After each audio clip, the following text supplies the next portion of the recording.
And then the way that you worded your conversation, I created the sequence for the Beyonce cozy. The way that looks to people on the outside is that we sat down in the studio and we put this together for Beyonce. That's not what happened. And I got all the credit and you didn't. That's not what happened.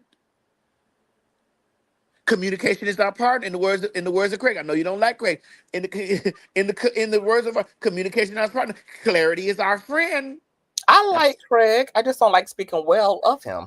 Don't do it. Okay. Don't do it, Conscious. You know we're saying about Craig. Don't do that. Yes, But this is the thing. We love the mistress over here. I think your audio is out again, Bubba. This is the thing. Uh-huh. Clear that up. Uh-huh. Clear that up. Uh-huh. Because we got that fat monkey bitch over there waiting for a headline. We got that motherfucking goddamn drunk wino bitch over there waiting for headlines, waiting to put this stuff out to the people. We got this. We have people that are waiting for drama. Yeah. And how to help further drama is, well, sources say from inside the camp that this is what happened. This is why we're in the Trump era.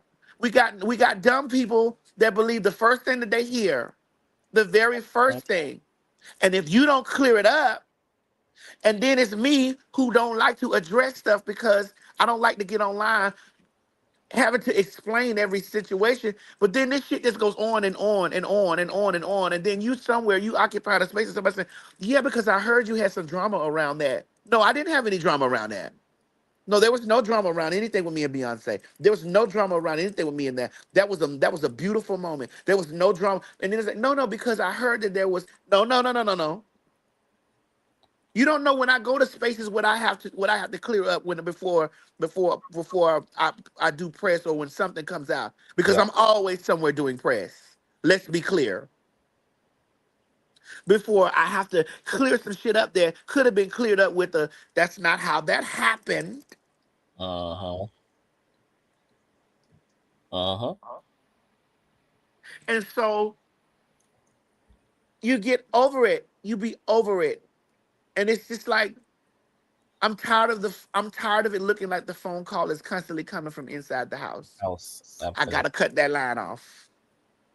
No, I'm glad you actually are going into all of this, and I actually really commend you, because I was saying earlier before you got up here, I said I don't know why Oliver and Maddie can't talk, because even with both of their lives, both of the live streams are really respectful. Like, they're not disparaging each other. They're just I'm not going to say anything disparaging about him, because I do think that he's a talent. I think that he does great work. I think that he just needs to. I think this needs to be a lesson on how you do your people that you're tight with, or you're close to, or you seem how you just gotta fix it in the future. Okay, so my question then, because you said that you're hurt. So what does this actually sincerely mean about you and Oliver? Could he call you right now and make this work? Are you done, even if he takes responsibility, even if he can go into a heart? Conscious, listen to your mama. He was texting me Friday. Yes. After the president-elect won, or stole the election. He was texting me and asking me about trans stuff. So this is why this was a blow to me, that I wake up a day or two later and we're talking about Dominique Morgan and T.S. I'm like, what? Why I didn't tell T.S. Madison about this? You didn't tell me you was even finna make this video. You didn't even tell me you were gonna make something that had my name in it, that had a scandal attached to it. You didn't tell me you were gonna do this. Yeah. So why are you texting me now? You don't need to text me. You didn't tell me that you were going to do this. I would have at least said, girl, what's going on with this stuff that I just Googled and found out? And then I would have been able to tell you, girl, this has been going on with her. You'd have had an inside source before you went to go for it with just speculation, or you're reading something from an article. You would have had an inside conversation to say, well, you would have had factual things to back up about what's going on with the T.S. Madison starter house. I would have respected that better. So that if you were going to add my name, you could have added facts to it. Well, this happened with her, but this is what's not going to go on with the T.S. Madison starter house. Right. You got bitches who will misread and say, well, Dominique and Madison were doing this together, and that's how she got that. You know, Yeah. but Conscious, you know this. Yeah, I do. Mm-hmm. Not you. Yeah. You know this. Mm-hmm. Which makes me feel this was intentional. Okay, so how you feel about this? Because I think you came in late. Initially, I said that I felt like Oliver was really trying to capitalize off of the salacious headlines concerning Miss Morgan, and that you were more so a casualty of war. Like because he's a content creator like everybody else, he's trying to outsource for content.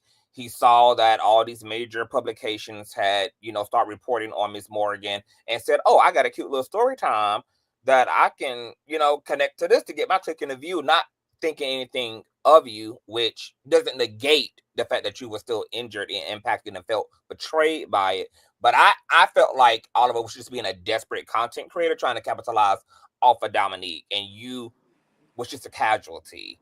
Well, if I was just desperation. if I was just a casualty, he had the opportunity to get a statement from me, which would have made it even more bigger, because you have the opportunity to have a state. Why not utilize it the total way if your intent was not malicious?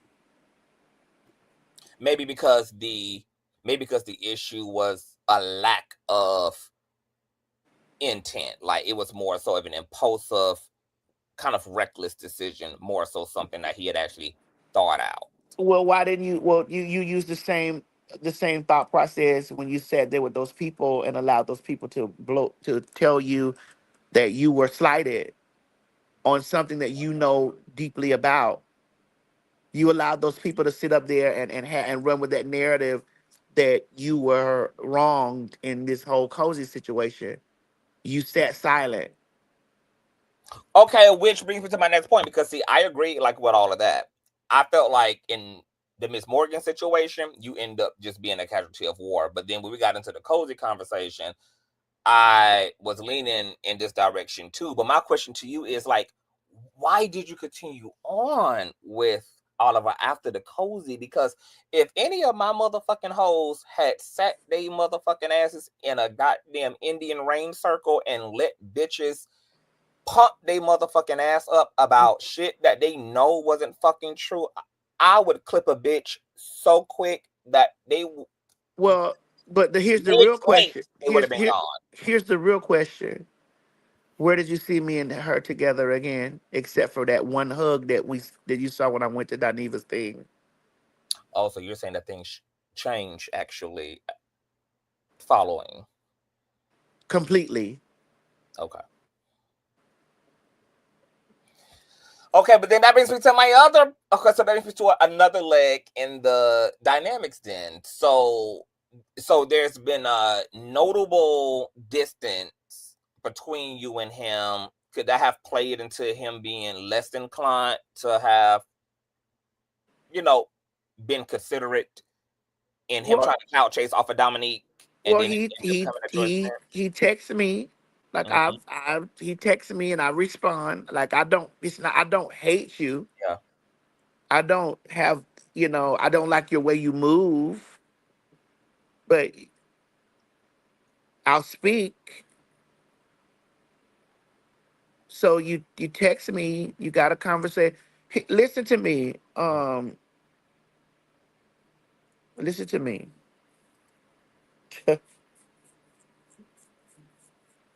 When that whole Kayla Meek situation went down, remember that when that boy was over there trying to scream out essay?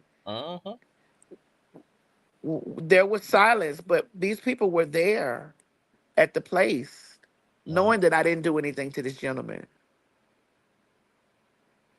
And nobody wanted to hit the go live button then. nobody pressed live. I was out there in the streets windmilling for my life, and all these people were there. This is fucked up, Maddie. This is fucked up. I'm so sorry that you. I'm in the streets windmilling for my life, and all these people were there. Nobody said a word.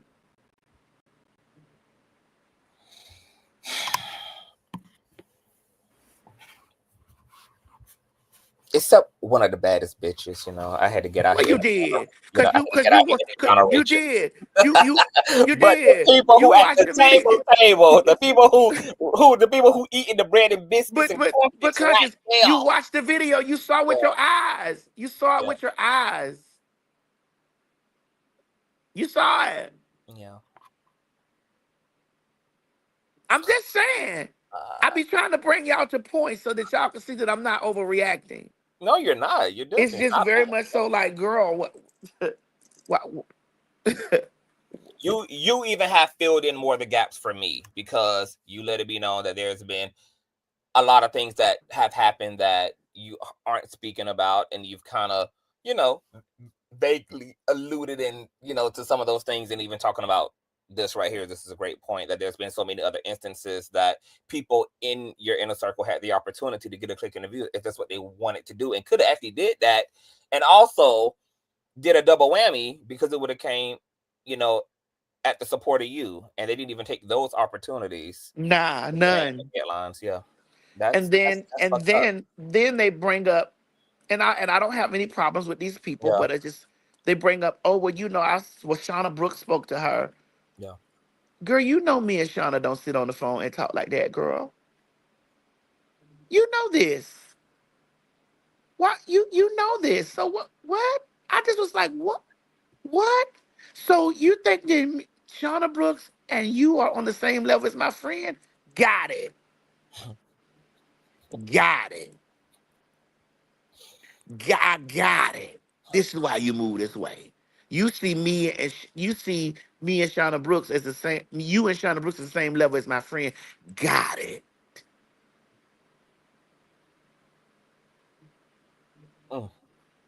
Just looking for excuses to be able to do wrong, to be weird. Got it. To be lopsided. Okay, so my next question then is, Matt, was it always like this? Like, did these problems start when he got the BBL? Could this be a chemical side effect? You so dumb. You is so stupid. Are you able to give us a timeline? Because this may point to some. Well, I think that people are who they are. They're inherently who they are. That's exactly who they are. They're these who they are. So this is why sometimes they can't see where they made a mistake. I have been on the receiving end of a lot, and I also have taken moments and be like, I might not have been the best in this situation. Yeah. I might not have made the best choice in this situation. But this is why I tell people all the time, if I step on your foot, tell me in that moment.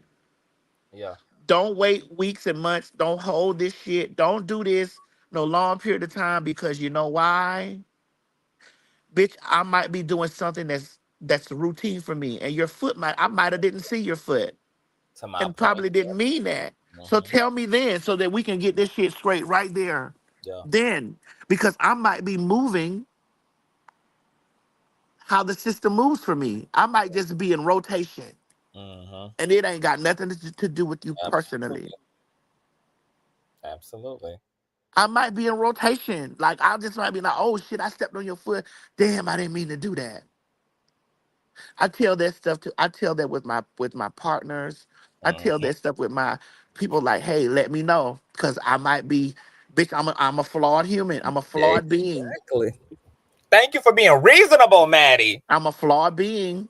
Thank you for Bitch, being sensible and I'm a recognizing that. I'm a flawed being. I've got a lot of traumas with me. But I you got a got to lot of tell fucked up. me. I mean, I I got a know. lot of fucked up shit that's wrong with me. I got a lot of things that I might be, unconsciously doing. Like Mhm. I got a lot of shit with me. So tell me that this shit bothers you. Tell me that Yeah, this done happen. Tell me you, especially if you're in my life, you're not a casualty of war. Like bitch, you here for a reason. yeah, So I'm not gonna have you here for a reason and be stepping on your foot because bitch, if you don't say nothing, I probably didn't. I'm probably not looking down.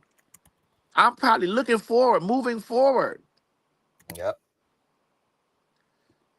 and probably didn't mean it. More than likely, I didn't mean it.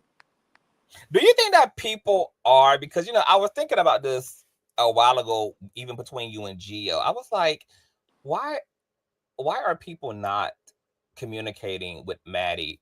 Considering that you are the Madison, do you think that plays into people possibly Well, being I've heard them say, intimidating and I've heard them say that I'm not easy to talk to in the beginning. Got it.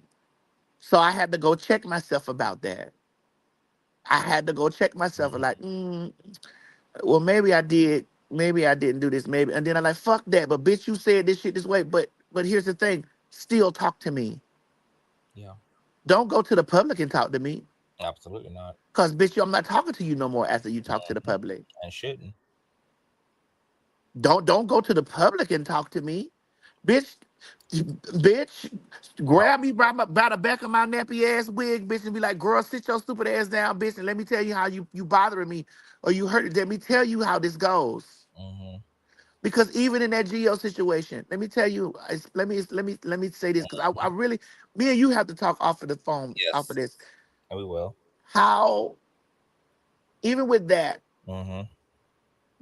when what bothered me the very first time, which made me have a shift with Geo, and I didn't, and he can lie and tell you I didn't say this to him. Yeah, I told him that he was not my friend. I think he told you that. As I listened to y'all interview, yeah, I think he told you that I said that I wasn't his friend. yeah. You said that. I told him that. And what the holes that people leave in their story is this.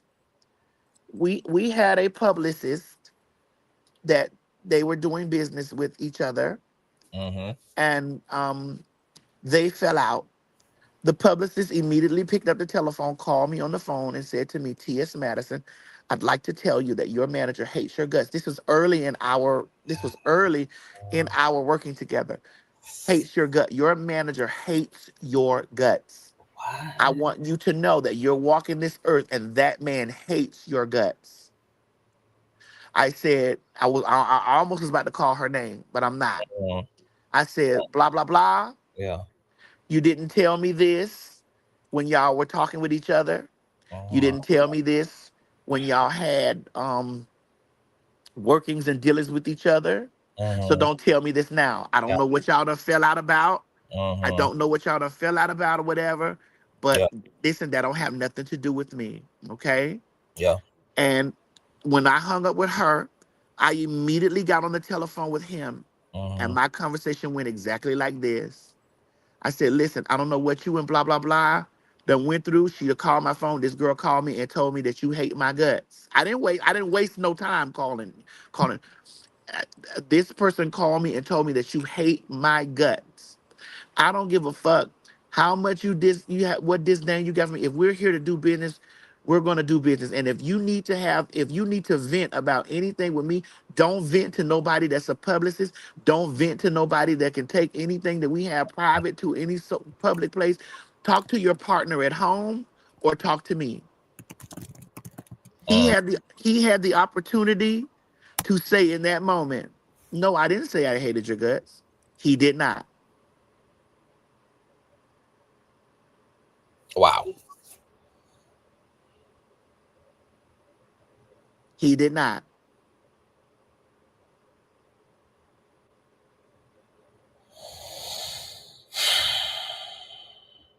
And so I knew that was not my friend. And I told him, bitch, we're not friends.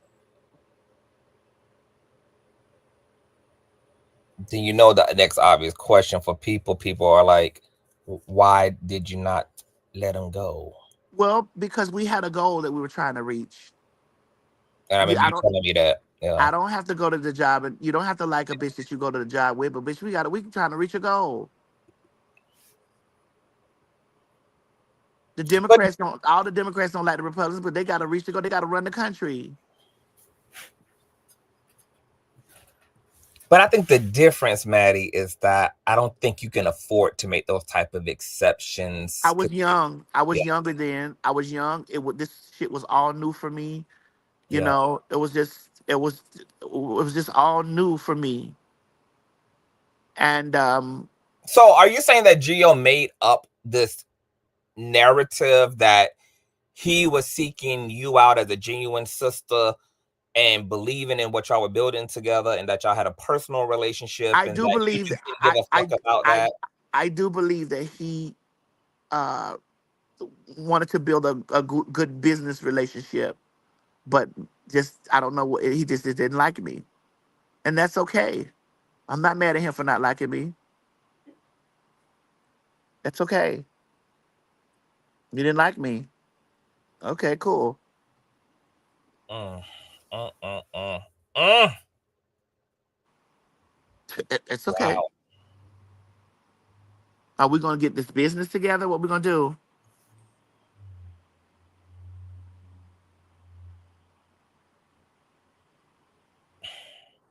What do you say to the people who say, no, Maddie is the problem? It's always her. It's always Well, it's they're gonna her. always feel Yeah. that way because I'm not gonna. There are things that I'm not gonna just come to the public with, and there are people that'll rush to the public before me. Mhm. They're gonna feel that way, and it's okay. It's okay that they feel that way because I know what went on in the Yeah. situation. They know what went on, and obviously, God. Let me explain something to you. Mhm. I ain't went down because I don't be. I'm just. That's just how it works. There is no down, baby. It doesn't exist. There is no down. Wow. I have my ups and downs. Life is like a roller coaster. It's ups and downs. But I ain't okay. You made me make another one. I ain't seen another me yet. Not from those people.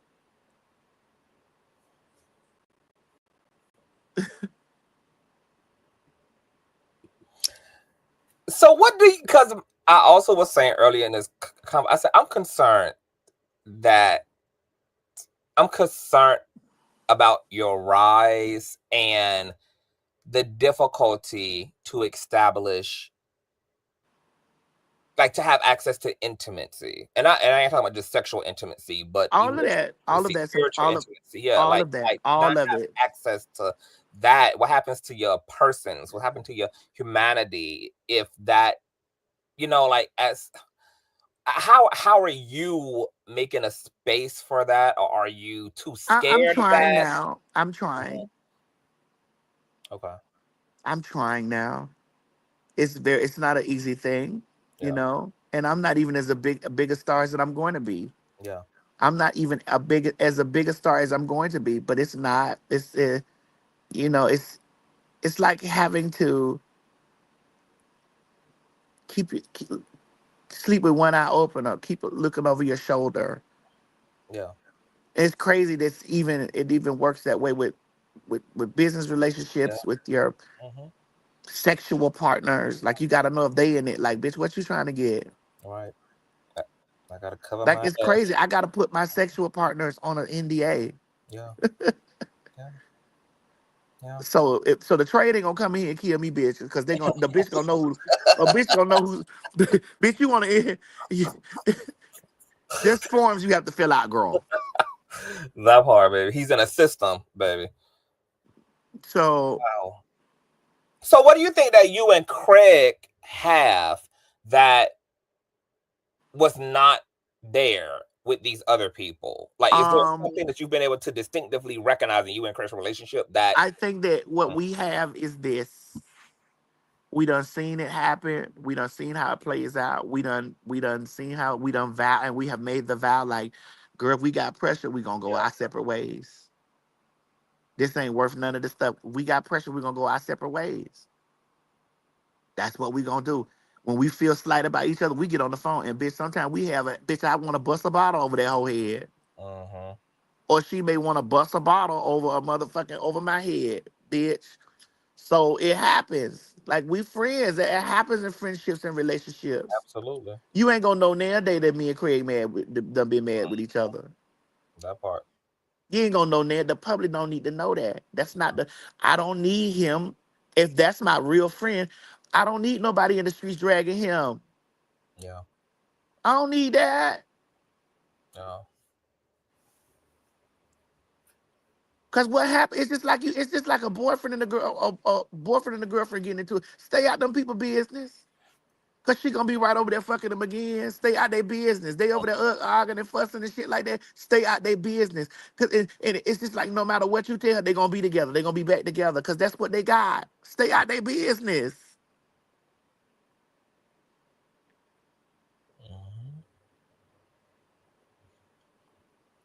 And it's also you have to. What I've learned in all this stuff. It's been 10, 12 years, 15 years. I've learned to take accountability. I've learned to reevaluate. Reevaluate. Go back and be like, what did you do? What did you say? You know how you lost your phone? You Yeah. lost your keys? Trace your steps back, Madison. Go back. Because you've lost something with somebody here that's valuable. Trace it back. Go back and find it. Trace it back. Maddie, I know a lot of people you need to be talking this shit to. Well, this is a self healing thing that you have to be on. Self healing. Even the motherfucking Neck and Baxter, I trace shit back, bro. Let me tell you, I trace shit back because I wanted to know where in the hell did this shit get ugly. And when I traced it back, I just was like, I did everything right by this person. And they came to the forefront and told the lies to the Yeah. public about, I didn't know this was done under my nose. And I'm like, that's not true. I didn't sign nothing with no Nicki Minaj. I'm like, baby, we got the paperwork. I could lay this stuff down in the court of law. If I had to go before a court of law about all the things that they came loud and obnoxious with and just went screaming and all this type of shit, I could lay this shit down in the court of law. Ma'am, I didn't do you none. It's the ego. Yeah. It's the ego.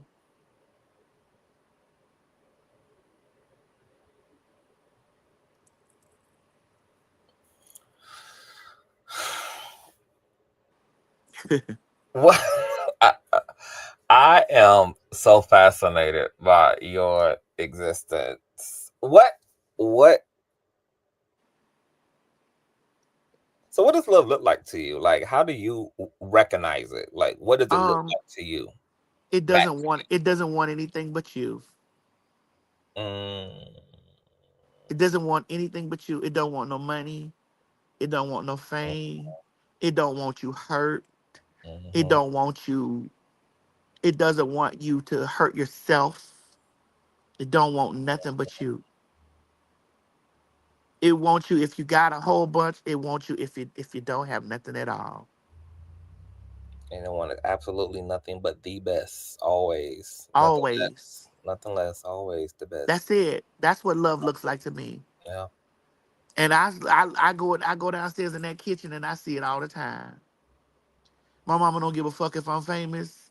My mama don't give a fuck if I got a dime or none. My mama don't give a fuck about none of that shit at all. Yeah. She don't give a fuck about that stuff. My mama gonna make me go down there to the Dollar Tree and bitch get her something from the store for the dollar. My mama wants to keep me in a space. My mama don't give a damn. She don't like seeing none of that stuff. She don't like none of it. She don't like, bitch, she don't want nothing from me. Yeah.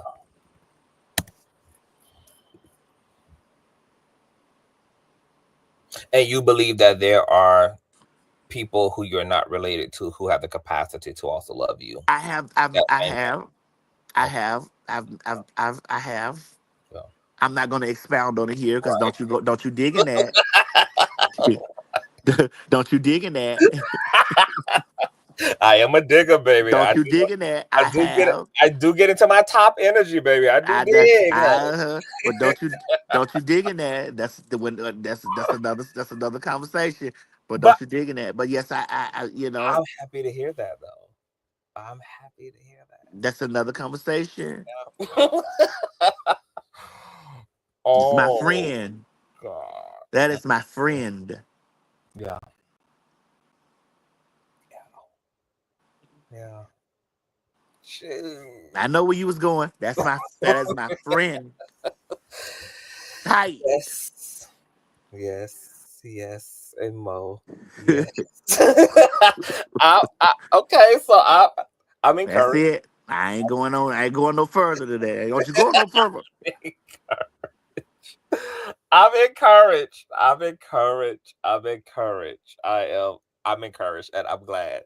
I'm glad that there's downloads happening. you got some downloads. You got things are getting very 3D over there. That's So just, that's awesome. let the universe circulate. How the universe gonna circulate? How it's gonna circulate.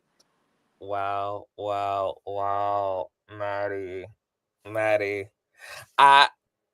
I'm sorry that this has had to be your experience again, but Listen, I admire the way that I want you to know that this is probably something I made a deal with before I got here. yeah. I it's probably something I made a deal before I arrived.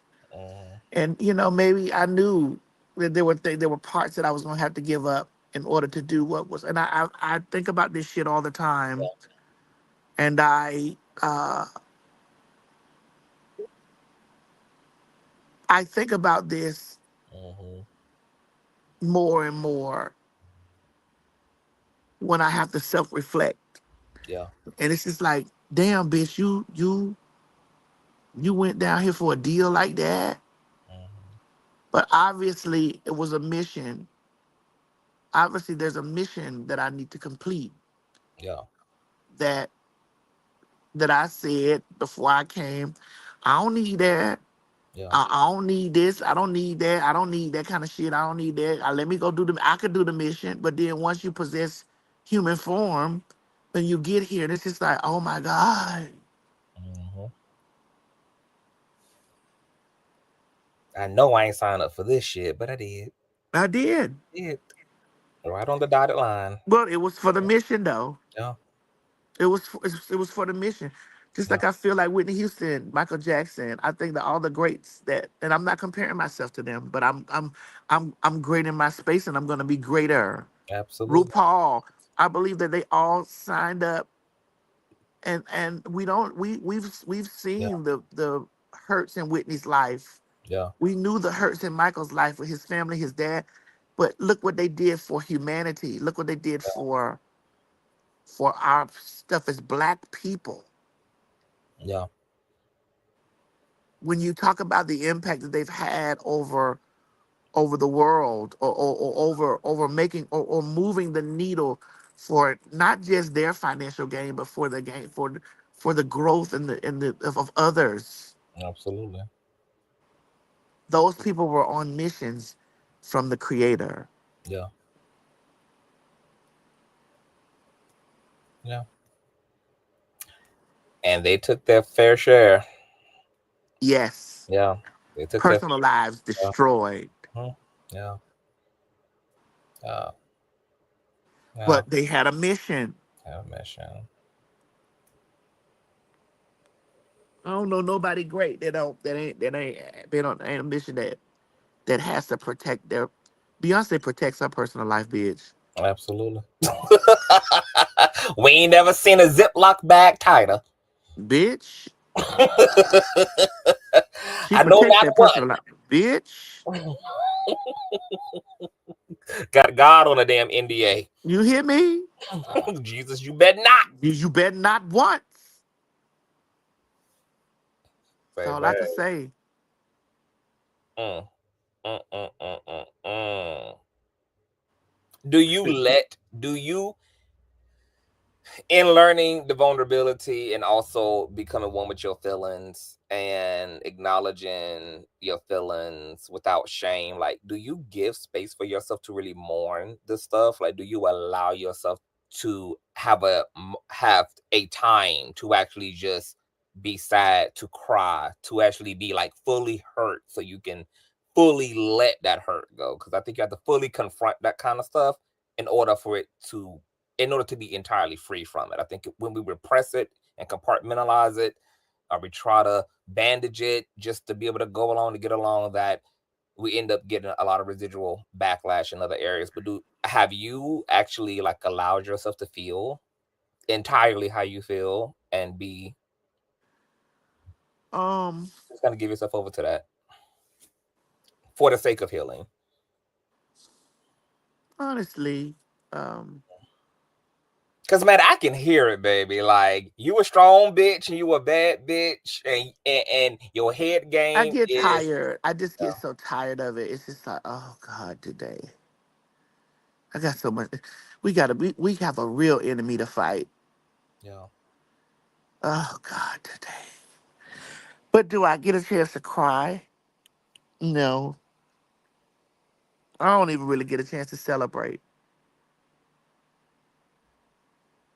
You need both of those things. I don't even really get a chance to celebrate. I just don't. Like You I just listen, I just was on a number one show on Netflix. That bitch done got me a job for I don't know how many seasons is coming. for eternity. Done got me a job, another job. So I didn't even get a chance to celebrate that. I didn't get a chance. I really didn't even get a chance to celebrate the T.S. Madison experience because I was trying to figure out Man, that's what's too the much. what's the next thing. What is the next move? Like how to Mm. what is my next move?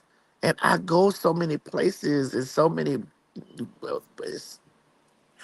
shows and all this stuff, and people hug me and tell me how they've been watching me for so long and how and like everybody feel like well she done made it. I'm like girl, I'm still working. And it's because I didn't get the opportunity. I don't never take the moment to be like, yeah, I did that. Yeah, let me go celebrate that. Yeah, let me just take a moment to go celebrate that. That's my biggest thing to tell anybody. Even if they're not gonna be a TV star or a movie star or whatever, celebrate the best things in your life. Take moments to do that. Can you take moments to motherfucking do it? Mm-mm. Bitch, I'm on my way to down LA today. Still yet. Janet Jackson said the most valuable advice that her brother Michael Jackson gave to her, and it changed her fucking life, was that he caught her overworking, hardworking, most highest paid female dancing motherfucking ass one day and said, bitch, you need to not let this stuff pass you by, Janet. You're going to fucking regret not allowing yourself to feel what you're living. You need to be able to celebrate and be fully present and not just be a robot. And she started and she took that in and gave herself time to exhale. Because what are you doing all this for if the benefit isn't to be able to be present and to indulge in a thing called life, which is I not think about. I think maybe it's because you have like it's Man, I think that you have worked and dreamed so hard about this that you are afraid to actually stop working.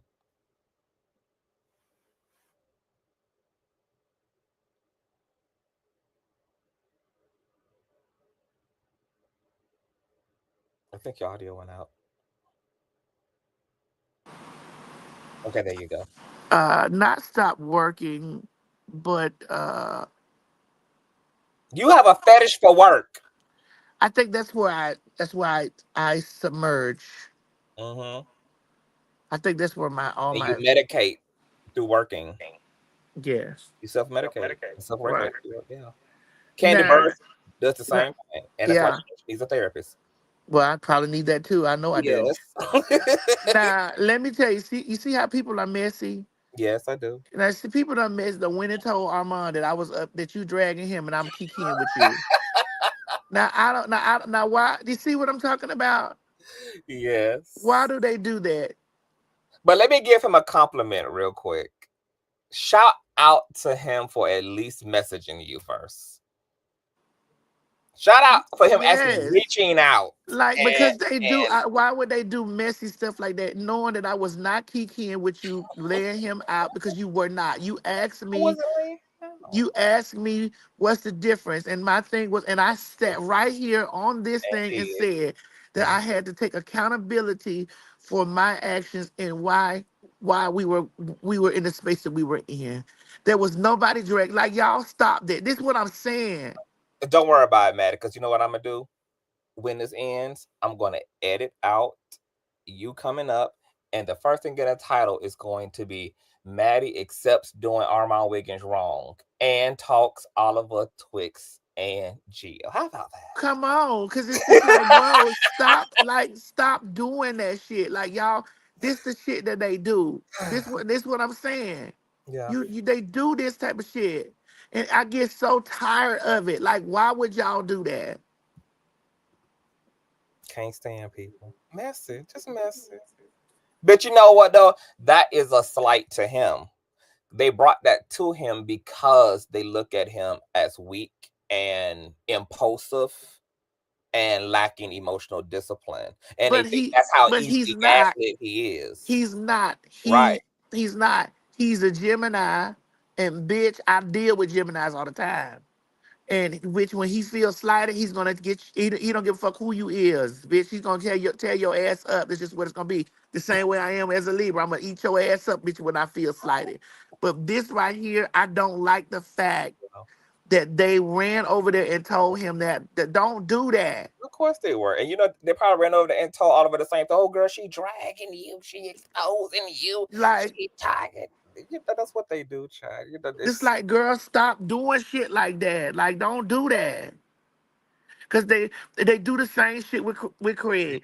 Girl, Craig, you know girl, I could tell y'all energy. Like, girl, don't do that. They do the same thing in all of my relationships, child. They try hard, baby, to rip and tear that thing to shreds. That's what they do. But this is a prime example of why creators who have relationships to each other have to take a united front, because this is also what we're all going up against in our relationships is the public, and there being some ill intent on some of the members of the public. So Yeah. shout out to him for even reaching out, because that gives y'all an opportunity to squash it and for you to clarify for him. Yeah, but he not mad. It's just he's just very much so like, girl, I heard you over there. What is going on? And let me say this: that bitch ain't heard shit. That big head hoe is right here listening to No, every no, word he as not well. over there. She No, watches me. She steals my content, Maddie. girl, listen, now I ain't got no shit to Okay, do you with know y'all what? pressure. But Maddie ain't drag Armon. them people did that because that's what they do. They do stuff like this. Like, they do that. You know, just like they, oh my God. You see what I'm saying? Yes, I go through it all the time, man. It's to be expected. Oh.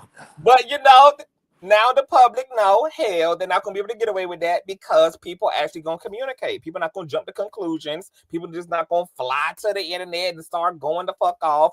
Folk gonna actually contact each other and clarify. Yes. So they can be as messy as they want to be, baby. It is not gonna stop a motherfucking thing because folk is talking to each other. So go tell public. Go to Oh my God, Jesus Christ. Oh my God. Maddie, don't let these folks stress your ass the Oh hell my out. God. Oh my God. And tell him to listen for his damn self. Tell him, girl, this ain't LeVar Burton. This ain't the Reading Rainbow. You can listen to the live yourself, child. Oh God. If you don't believe me, it's gonna be up and standing. Jesus in the name. It's okay. It's okay. This is interesting. But listen, you can go enjoy your birthday, child. I gotta get the fuck up from Yeah. here and put Have a this safe shit. flight.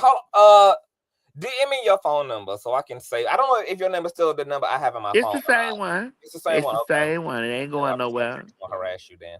It's so you text me and we'll talk about the other pod. Well, I love you. I I'm love you too. Happy Maddie. birthday. Happy Thank birthday. I you hope you so have much, the best, baby. the happiest of birthdays, Thank you, child. babes. Yes. And bitch, get money. I will. That's all I do. All Yeah. I do. Bye. Bye. That was Mother Maddie, you guys. Oh my gosh. Shout out to Mother Maddie for always coming off her throne, baby. Okay. And getting into the real of the conversations. I know a lot of y'all were asking questions like, well, Maddie, if you gave Oliver permission to talk about Cozy, then what are you really mad at? What she's upset about is Oliver allowing narratives that take place right in front of his eyeballs, that take place right under the cuff of his BBL. Okay, narratives that develop in his spaces where he has influence, he has control, and not speaking truth to lies and fallacies, and even having the unmitigated gall to sit in the presence of people in real time when they are spewing their narratives and not saying anything in defense of the truth, not saying anything in defense of Maddie, not standing on the fact of the matter. And let me tell you, baby, that is betrayal. That is betrayal. If you allow a bitch to say something in your midst, to communicate shit in your midst, and you sit your silly, goofy, dumb Frankenstein head ass there, bitch, and you don't take the opportunity to respond with the truth and to clear that shit, oh yeah, you a op. You a op, baby. And that's a level of passive aggressiveness and frenemies that bitch no motherfucking body needs in their life. There is no redeeming quality. I did not know that's what Oliver was doing.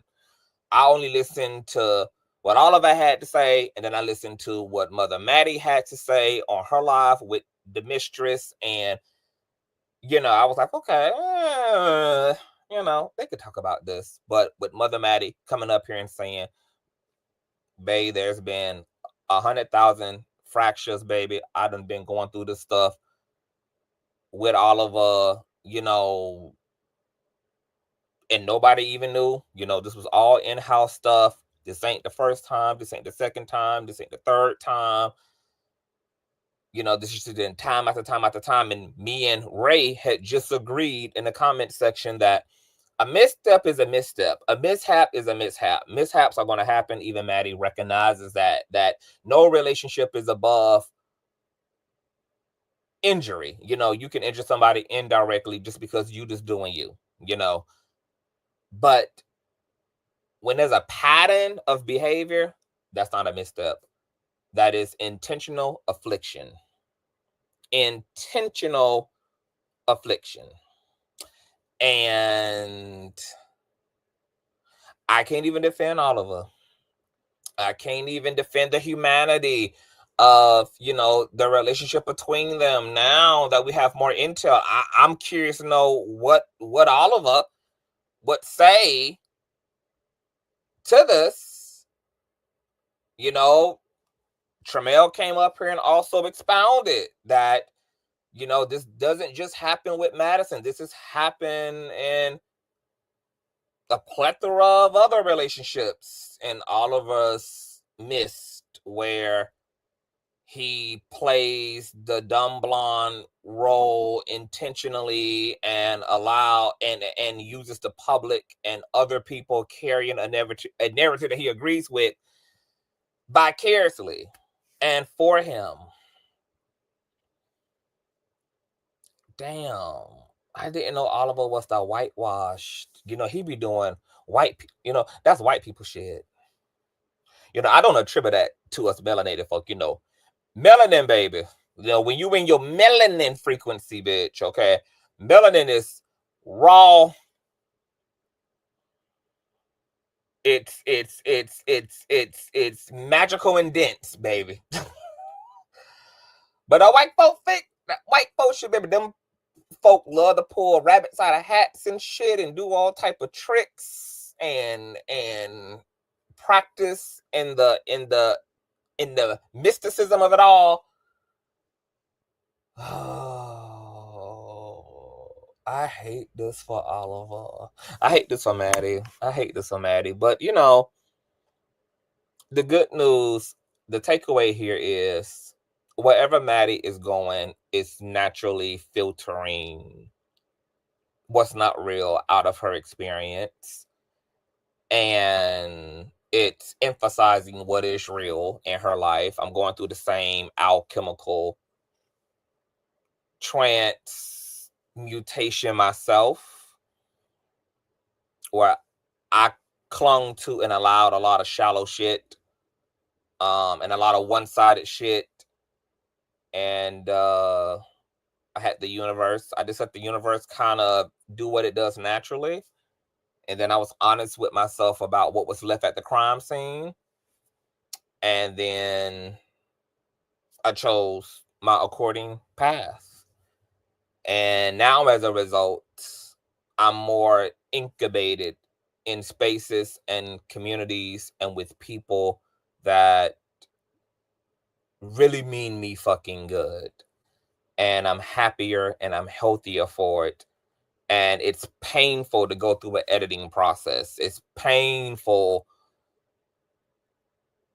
to watch things that you had great hopes for. You know, like she said, she wanted nothing but good for everybody around her, even if they didn't like each other personally, could still make history together, could still make bread together, could still, you know, you could be compartmentalized in that way. And I think that there's a maturity in that too, in being able to get along and play off of the strengths between each other rather than the weaknesses. And not a lot of people have that ability to compartmentalize like that, you know. And we've seen this so many times with Maddie. I really feel bad for her, but I'm happy at the same time that it is contributing to her happiness. She's learning to let her guard down. It's helping her to establish what is real, the weak from the fake. And I know we talk shit about Craig as well, but if Maddie feels like Craig, you know, is somebody that truly loves her, then I'm happy that she has Craig. And I'm glad that she knows I ain't gotta like the bitch, but if he's good to Maddie, then ultimately he good with me. Okay. I ain't gotta like, you know, I ain't gotta like the mistress. But if the mistress is good to Maddie, then hats off to the mistress. Okay. And I pray that that relationship continues to be prosperous and honest, and it continues to be mutually beneficial for them in every which way. Oh man, Oliver, girl, I am shook. I can't believe I was up here thinking that Oliver just you know, he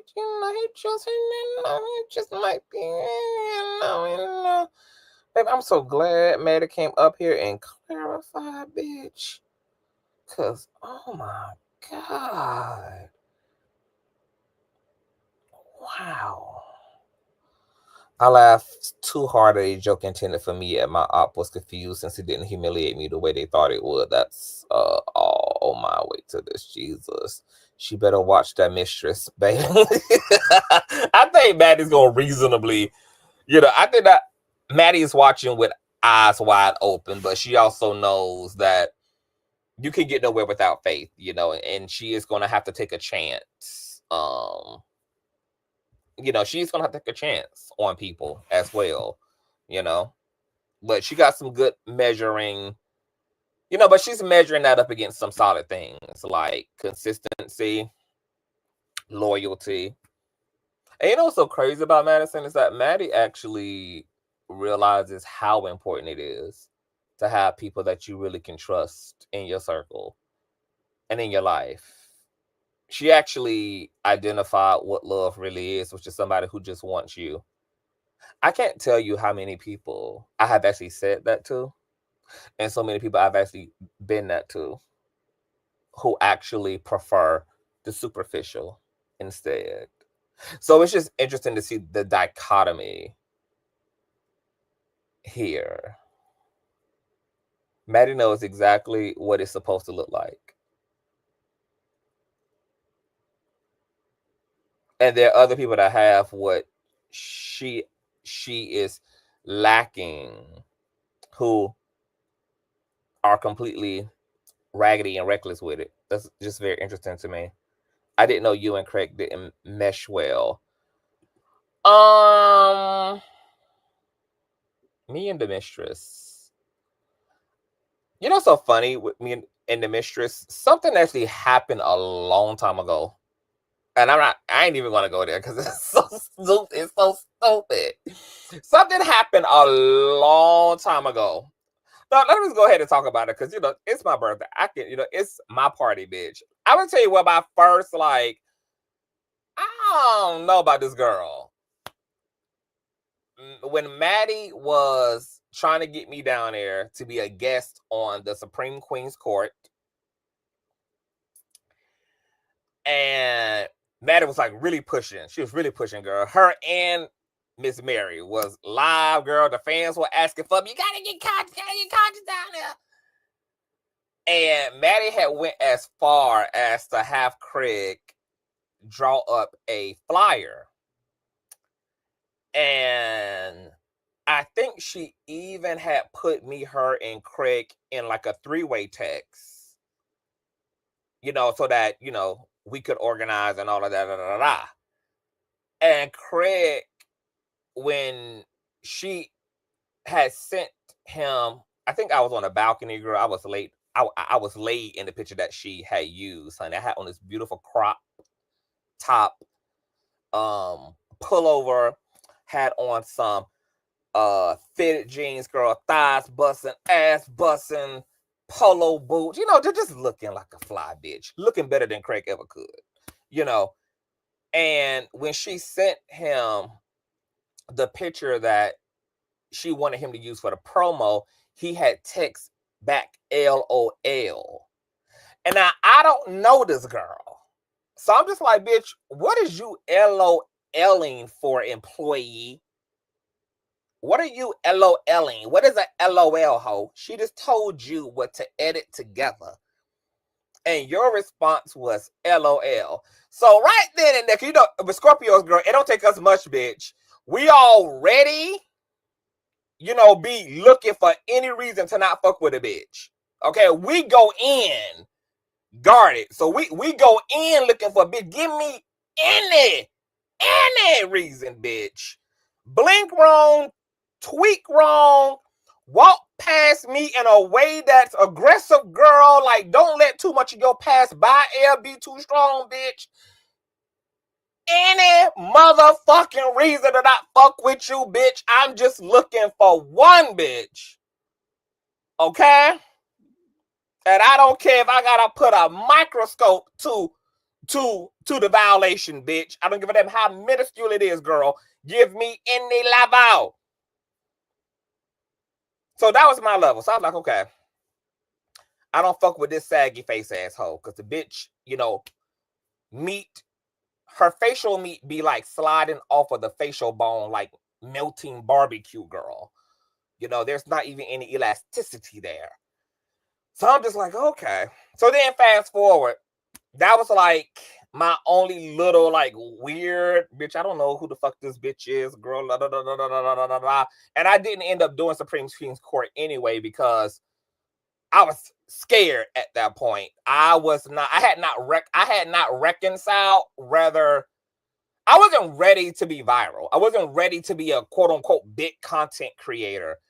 And I was already seeing what a lot of my like larger content creator peers were going through at their level, Girl, the drama be drama-ing, girl. The way that people be trying to invade your privacy, it just, you can't say nothing. Everything you fucking say gets taken out of context. You just really lose your freedom in a sense.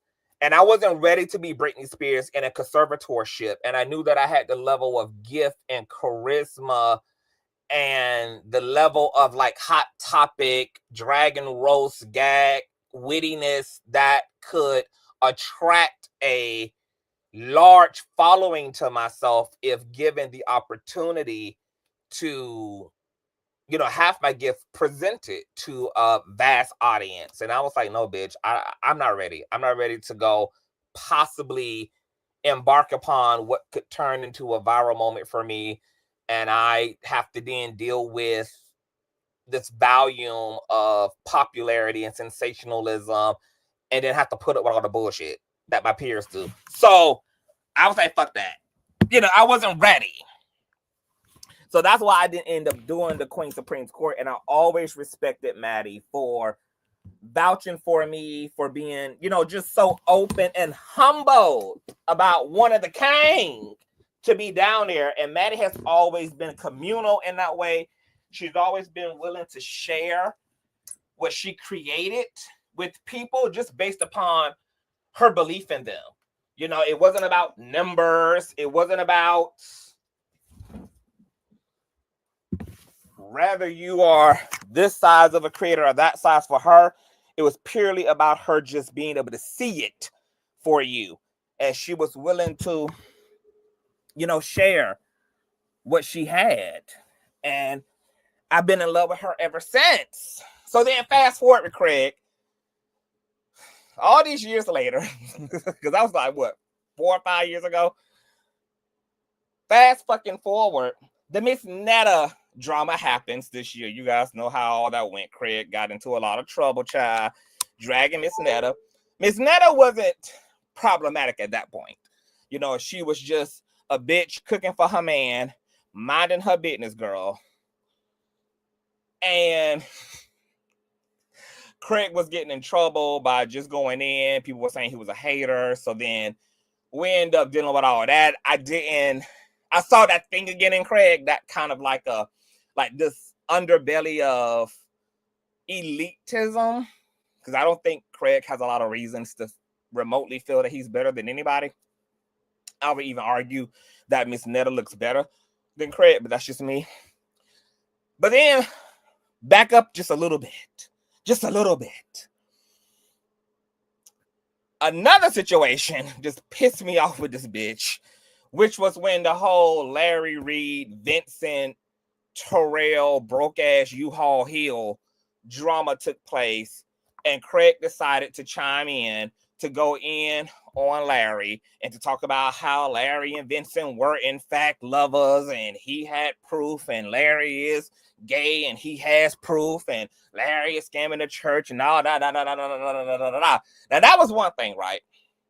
But then when I decided to give a review to what he had said publicly, because he actually ended up contradicting Buddha's video and Buddha's timeline and claims. And I found it to be funny, and I wanted to call out the inconsistencies, because that's what I do, girl. I put on my investigative hat and I, you know, tally up the score from both sides, and I talk about the inconsistencies going on in the situations, but all these people are truth tellers, all right? So then I do my commentary. He comments underneath the video talking about, why is my name and my picture in your title and in your thumbnail? So then I press the backwards tab on the laptop and see that this bitch, you know, has been a trendy topic on YouTube all day. There's been multiple content creators who responded to the, you know, to the alleged tea he was spilling on Larry. But then when I went to go visit their comment sections, I see that there was no pushback from him about why his name and his likeness was in those content creators' thumbnails. So then I was able to come to the intelligent and logical conclusion that this isn't about your name being in a title or a thumbnail. And surely you can't be that ignorant to even make it about that, considering that you and your hairline chose to come up on a public space and make yourself a asset in this buffoonery that's taking place, honey. But this isn't even about your naming your likeness. This is about the fact that, bitch, I'm calling your inconsistencies out. And rather than you know,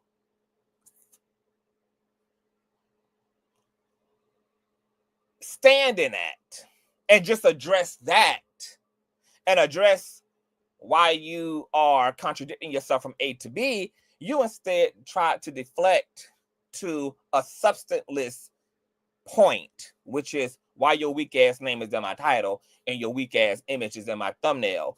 And those weak ass things are in my thumbnail because your weak ass decided to speak, bitch, and I'm speaking to what you're speaking to. So, didn't like the bitch then. And like, I absolutely knew I don't fuck with this weird asshole, okay? Because he couldn't even be honest and integral enough to actually just intelligently deal with what I had said in relationship to the things that came out of his dick sucker. He doubled down into a little frail pussy ass bitch and tried to make it about his name being up in lights, but had not addressed any of the other content creators about why his name was up in lights. And I have no respect for pussy assholes. Once again, I'm a Scorpio. I don't do passive aggressive, and I don't do sunken place ass reverse Uno games. I don't do all of that, bitch. Like, you get chin check out the door, come correct from the door, and you know, we can be civil about it. So it's not really no smoke.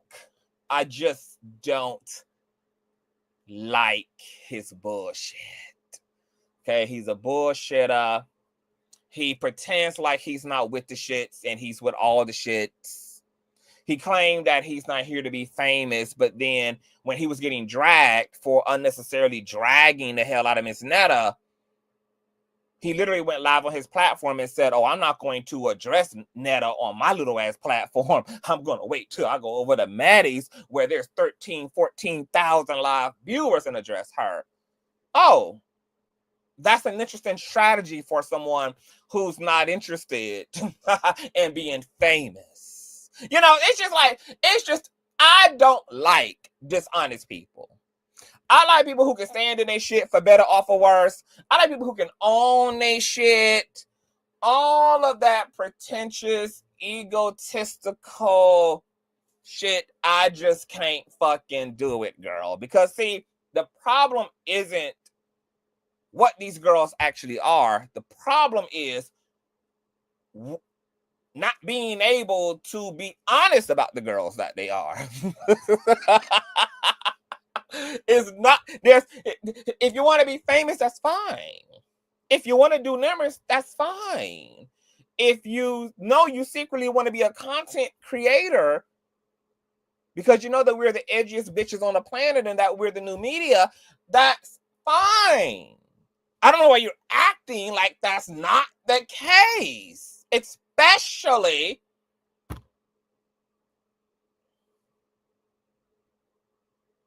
when the truth is outside, girl. Like, all the lights are on in the house, baby. So that's what it is. I don't have no real, like, gripe with Craig, but he's just an off-putting, dumbass, pooty face hoe. And, you know, there was some redemption in Maddie coming up here and saying that, you know, he's the last of the Mohicans and that, you know, they have something that she can be proud of. So him taking care of Maddie, that does warm my heart. It does. So, you know, shout out to Craig. Shout out to him, child. Skeletor the writer is a messy old queen and is, girl. But, you know, he's taking care of our queen, child. So, You know, if he ever need anything, child, you know, I'm gonna have to have his back, child, just because, you know, just on principle, baby. He taking care of the queen. So at the end of the day, he all right with me. The only thing I ever really took issue with is the way he said he spoke to his mom about her health. But that's just me. Okay, see, I don't follow the Mistress enough to know, you know, like what he done said about other things and people. But I'm not surprised if he spoke insensitively, child. Y'all should be able to name that creature like they do in stars and astronomy. We never saw the weirdo anywhere in our whole damn galaxy. Thank you so much, Sin. Thank you, baby. What's going on, King Buddha? Who wants Maddie to unblock? I don't know him. I guess Maddie unblock King Buddha. He say he's sorry, honey. He'll pay whatever set of reparations need be. She hinted at rotating guest hosts for shows upcoming. Girl, if she does this, I need you to pay Craig no mind. Oh yeah, see, I'm a different bitch. Like 5 years later, you know, I have come full circle now. You know, because I told y'all I came on here just because I just enjoy commentating. I did not come onto social media to be famous. I didn't come onto social media to be a celebrity. I didn't come onto social media for those things, you know. So I just enjoyed having a space to be able to be humorous in, to be informative in, and to be creative in. So when those opportunities at that time was manifesting, I was not ready to give up like my intimacy. You know, I was very happy and I actually desired a small audience, an intimate audience. I just did not want all the bullshit that came with, you know, being a larger content creator. But I've grown as well. I have gotten past that. I have opened myself up to letting God take me wherever God wants to take me. So any manifestations going forward, they will not be hindered by me. I will not say no. You know, I turned down so many things over the course of my social media career just because I was not reconciled. And I'm glad that I took the time to think my way through this stuff, unlike a lot of my peers. You know, a lot of them jumped into the shit and lost their damn minds. They made a lot of grave mistakes. Some of them not even, you know, on social media at all any motherfucking more as a result of not really thinking through what we were all getting ourselves into. I have been stalked on this platform. I have been fake doxxed on this platform. I have been slandered on this platform. I have acquired real life gang stalkers as a result of being a public figure. You know, and there's no way to prohibit any of this. Once you step into the space, you take on all of the fuckery and foolery of it all. And, you know, it's a lot. And not everybody can handle, bitch, everything that comes with the things. Like Maddie said, you know, she can't even believe that she got to give NDAs to people she lay down with, girl. You know, but that's you know, that's just unfortunately the shit that comes with being us. You know, my circle is teeny tiny and small as well, because when you are a content creator, you no longer have the luxury either of falling out with anybody in regular smuggler form.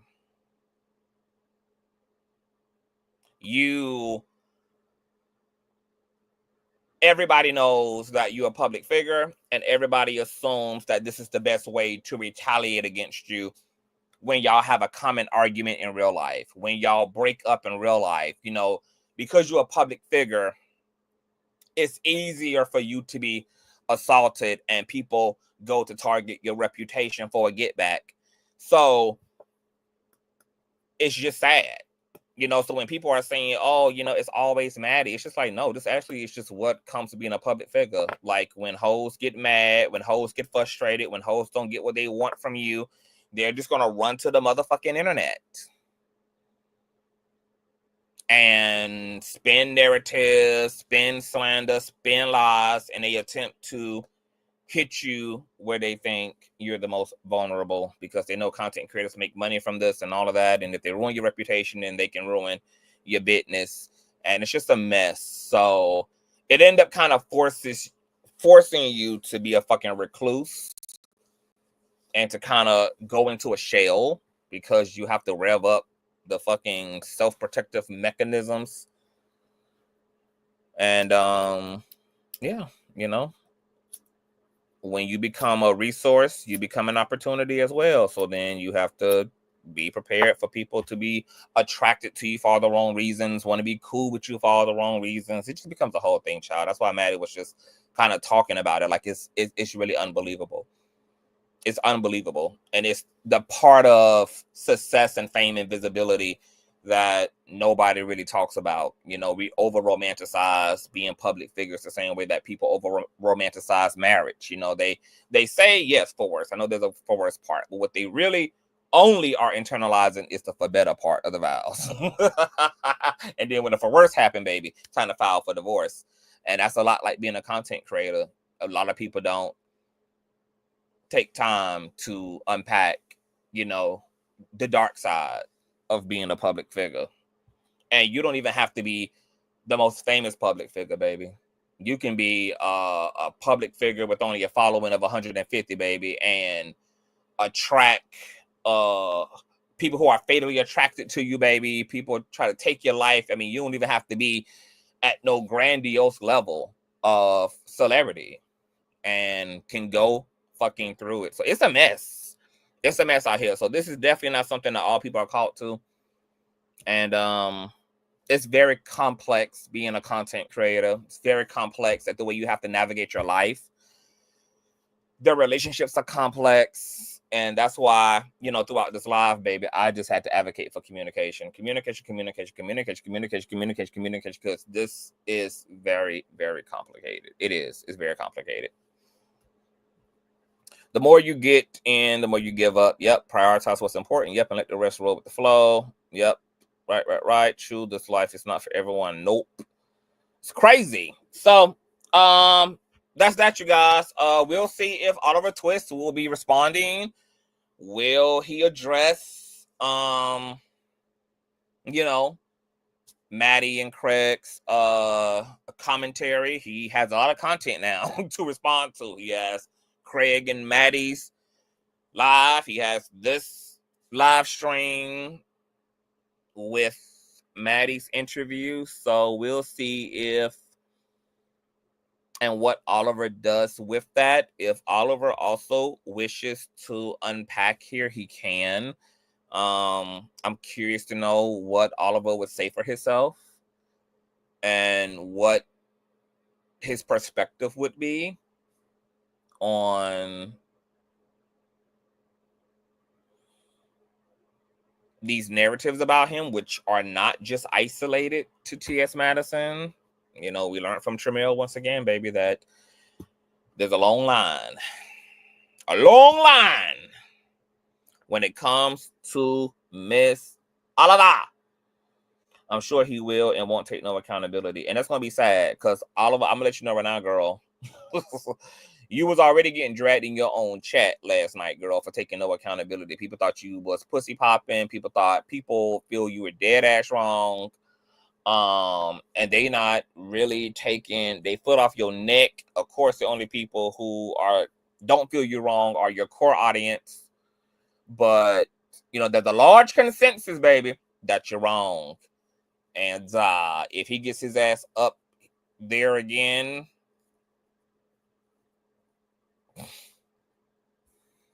not taking no accountability, baby, I don't know. I don't know, girl. She may have to just close shop, bitch. Close it down. Shut it down. Just shut it down. Oh, and last but not least, I know that Maddie came up here and she, you know, she feels that she was wrong in some things as it relates to Wendy Wiggins. I still don't feel that Maddie is wrong. I don't feel like Maddie had anything to take accountability for.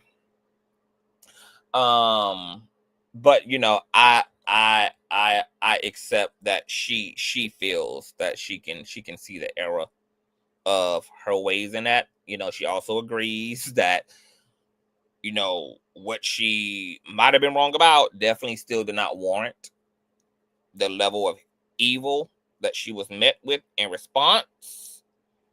But, you know, the fact that Maddie even forgave that and repaired that explains also why she is as blessed and highly favored as she is. So God bless Madison, and I hope that she gets all the love and all the things, other things, baby. I hope she gets every bit of that shit, baby. And shout out to you, Mary. To Mary Maddie. Madison. I'm delirious right now, baby. Shout out to T.S. Madison. Never seen nothing like her. So proud of her. Couldn't be prouder of her as a Black woman, as her as an ally for the Black community, for the LGBT community.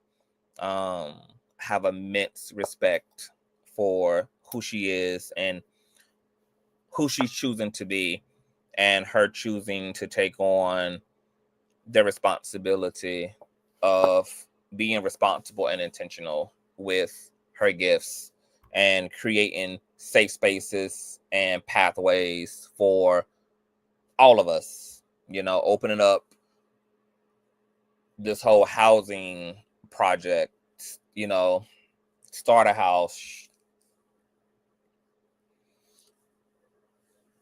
being in advocacy spaces, man. Nobody's doing it like Madison. You know, she's gonna have a statue fucking resurrected of her ass at the end of this thing. So really proud of her, really happy for her. And yeah. And do. Thank you guys. All my phones are dead, y'all. So I'm gonna come back later. I'm gonna go to bed. I've been up since like 2:00 yesterday, child. My brain is shot. I'll see you guys later. It'll probably be around 7 or 8, child. So yeah. Thumbs up, share. Good night. God bless.